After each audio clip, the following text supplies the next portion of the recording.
bigger sacrifices than the Europeans have. We have put 25% tariffs on India for buying Russian oil. Guess what happened last week? The Europeans signed a trade deal with India. The Russian oil goes into India. The refined products come out. सामने आया Bharat EU deal के बाद Trump के बेहद खास अमेरिकी प्रतिनिधि Greer ने साफ कहा कि इस समझौते में भारत सबसे ज्यादा फायदे में रहा। उनका मानना है कि इस डील से भारत को यूरोपीय बाजारों में पहले से कहीं ज्यादा पहुंच मिलेगी, यानी अब सारे कंट्रीज के साथ मिलकर चलने का और उसके बाद अपनी तरक्की को देखने का। इंडिया उन्हें कोई फायदा नहीं दे रहा, इंडिया अपनी तरक्की को देखते हुए सबके साथ डील्स कर रहा है। अब अगर वो यूरेनियम्स की डील्स कर रहा है अगले 10 साल के लिए, तो उसमें भी इंडिया का ही फायदा है। वो अपने फायदे को देख के चल रहा है। यही कंट्रीज होते हैं, जब वो कंट्रीज खुद मुख्तार हो जाते हैं ना, उनकी फॉरेन पॉलिसी खुद मुख्तार हो जाती है, तो वो फिर फैसले करते हैं और फिर तरक्की करते हैं।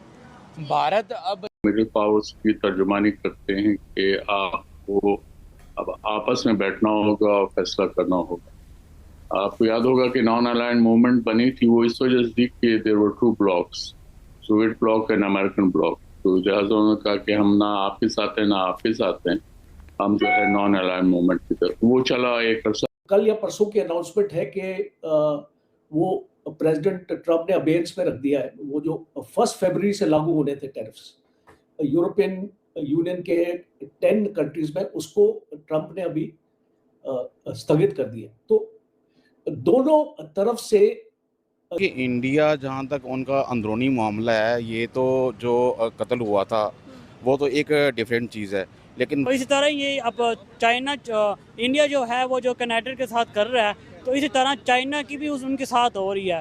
तो इसी तरह कनाडा के साथ भी वो करेगा। हाँ, गलतफहमी ज़रूर थी कि कनाडा से खालिस्तान की तहरीक चलाई जाए। इसकी वजह यह है कि कनाडा दोस्तों, भारत और यूरोप की मदर ऑफ ऑल डील के बाद अमेरिका के वित्त विभाग के मंत्री का वीडियो काफी ज्यादा वायरल हो गया है, जिसमें उनका कहना है कि देखो अमेरिका ने कितना सेक्रीफाइस किया रशिया यूक्रेन की लड़ाई को रुकवाने के लिए। हमने भारत पर 25% का टैरिफ लगाया, इतने सेक्रीफाइस दिए और यूरोप जाकर क्या कराया, भारत से डील कर रहा है। इनको सबसे ज्यादा तकलीफ इसलिए हो रही है क्योंकि अब भारत अमेरिका वालों को घास तक नहीं डाल रहा। ये ट्रेड डील करने की बात कर रहे थे परंतु बीच में रोक दी। उसके बाद भारत इनको भाव नहीं दे रहा है और यूरोप के साथ जब इस प्रकार की डील हुई है तो अमेरिका भी बीच से देख रहा है कि चलो भारत जितना इतना बड़ा मार्केट जब यूरोप के हाथ में चला गया तो कुछ ना कुछ दर्द तो इनको होगा ही। और इसी कारण से अमेरिका के जो मंत्री हैं वो बयान दे रहे हैं और आगे चल के ट्रंप की तरफ से भी कोई स्टेटमेंट वगैरह आएगी, क्योंकि उनको भी इससे काफी ज्यादा दिक्कत हो सकती है, क्योंकि यूरोप डील कर सकता है। सामने आया भारत ईयू डील के बाद ट्रंप के बेहद खास अमेरिकी प्रतिनिधि ग्रीर ने साफ कहा कि इस समझौते में भारत सबसे ज्यादा फायदे में रहा।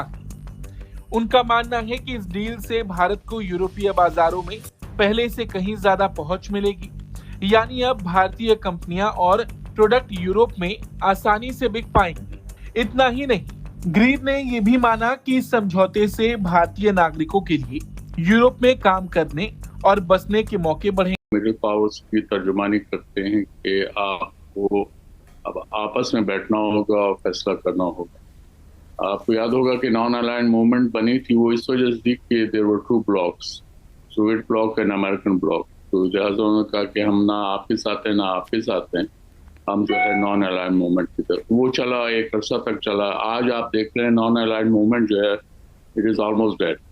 उसके बाद आपने ये देखा कि जो मुख्तलिफ जो सब ग्रुप शुरू हो गए, यूरोपियन यूनियन का वजूद आ गया, आसियान आ गया, अफ्रीकन यूनियन आ गई। वो यही वजह था कि in order to protect their interest ये चीज़ें साथ साथ चल रही।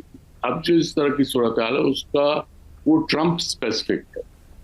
प्रेसिडेंट ट्रंप जब से आए हैं, पहले उनका टेन्योर था, उसके अंदर भी उन्होंने नेटो पे दबाव डाला कि आप जो है वो अपना डिफेंस बजट बढ़ाएं और इसको 2% पे ले जाएं।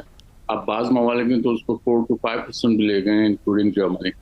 ये है एक अलार्म है, ring as an alarm bell for everyone. और उसमें आपको ये जो कुछ भी इस नया वर्ल्ड ऑर्डर नजर आ रहा है, उसकी एक वजह जो 2017 में जब चाइना ने 5G लॉन्च किया तो हमारे तरक्की को देखने का इंडिया उन्हें कोई फ़ायदा नहीं दे रहा। इंडिया अपनी तरक्की को देखते हुए सबके साथ डील्स कर रहा है। अब अगर वो यूरेनियम्स की डील्स कर रहा है अगले 10 साल के लिए, तो उसमें भी इंडिया का ही फ़ायदा है। देखिए, इंडिया जहाँ तक उनका अंदरूनी मामला है, ये तो जो कत्ल हुआ था वो तो एक डिफरेंट चीज़ है, लेकिन तो इसी तरह ये अब चाइना इंडिया जो है वो जो कनाडा के साथ कर रहा है, तो इसी तरह चाइना की भी उनके साथ हो रही है। तो इसी तरह कनाडा के साथ भी वो करेगा। हाँ, गलतफहमी ज़रूर थी कि कनाडा से खालिस्तान की तहरीक चलाई जाए। इसकी वजह ये है कि कनाडा में बहुत ज़्यादा परसेंटेज है सिख बरादरी की, सिंग्स जो हैं वो ज़्यादा है। नहीं, कनाडा को फ़ायदा नहीं होगा क्योंकि इंडिया ज़्यादा अपने मफाद के लिए ज़्यादा सोचता है। तो कनाडा के पास तो ऑलरेडी बहुत कुछ है, वो इकोनॉमिकली स्ट्रॉन्ग है ऑलरेडी। चाइना और भारत इन दोनों के आपस में भी ट्रेडिंग हो रही है और काफ़ी बॉन्डिंग हो रही है। तो भारत अब एक ऐसा कंट्री बनता जा रहा है जो एशिया में सबसे ज़्यादा तरक्कीशुदा मुल्क तकरीबन नज़र आ रहा है। तरक्की की भी है उन्होंने, रशिया के साथ 100 ऑफ बिलियंस की डील्स उनकी, फिर चीन के साथ अच्छे मुआहदे उनके। इंडिया अपनी इकोनॉमी को स्ट्रॉन्ग करने के लिए ये सब कुछ अपनी पॉलिसीज़ को अपना रहा है। ठीक है, अमेरिका भारत वो ऐसा कंट्री है जो खुद एक अपने बिहाफ पर मतलब वो स्ट्रॉन्ग उसकी एक इकोनॉमी है और मईशत है उसकी, तो उसके लिए वो ठीक देखिए, है। इंडिया तरक्की की तरफ जा रहा है। डील्स तो होंगी, चाहे वो कनाडा के साथ है। बड़े ममालिक के साथ उसके ताल्लुकात ख़राब थे। चीन के साथ देख लें, ठीक है। उसके साथ उसने रिलेशन अच्छा किया है। हमारी गवर्नमेंट को सोचना चाहिए इस बारे में कि जो है ना, हमें अपने दूसरे मुल्क के साथ ताल्लुकात अच्छे बनाने चाहिए, और स्पेशली जैसे कि कल या परसों की अनाउंसमेंट है कि वो प्रेसिडेंट ट्रम्प ने अबेयंस में रख दिया है वो जो 1 फरवरी से लागू होने थे टैरिफ्स यूरोपियन यूनियन के 10 कंट्रीज में, उसको ट्रम्प ने अभी स्थगित कर दिया। तो दोनों तरफ से there was a strategic convergence, जैसे बोलते हैं ना कि आप shared necessity kind of a thing, के यूरोपियन यूनियन भी was finding it very very difficult to get along with Trump because of his statements and policies on tariff and things like that, and और उनको भी अपना interest को secure करने की जरूरत थी।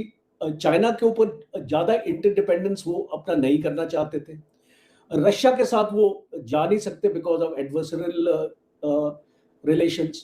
तो India was one big market which they thought कि भाई भारत के साथ आएंगे तो हम एक दूसरे के साथ हम एक ऑल्टरनेटिव सप्लाई चेन रेजिलियंस, हम इसको बोलते हैं जियोपॉलिटिक्स। तो ये एक ऑल्टरनेटिव सप्लाई चेन, आपका रेजिलियंस, आपको एक ट्रस्टेड पार्टनर आपको मिल गया इंडिया। भारत की बात करें तो India was going through similar kind of a situation, और खास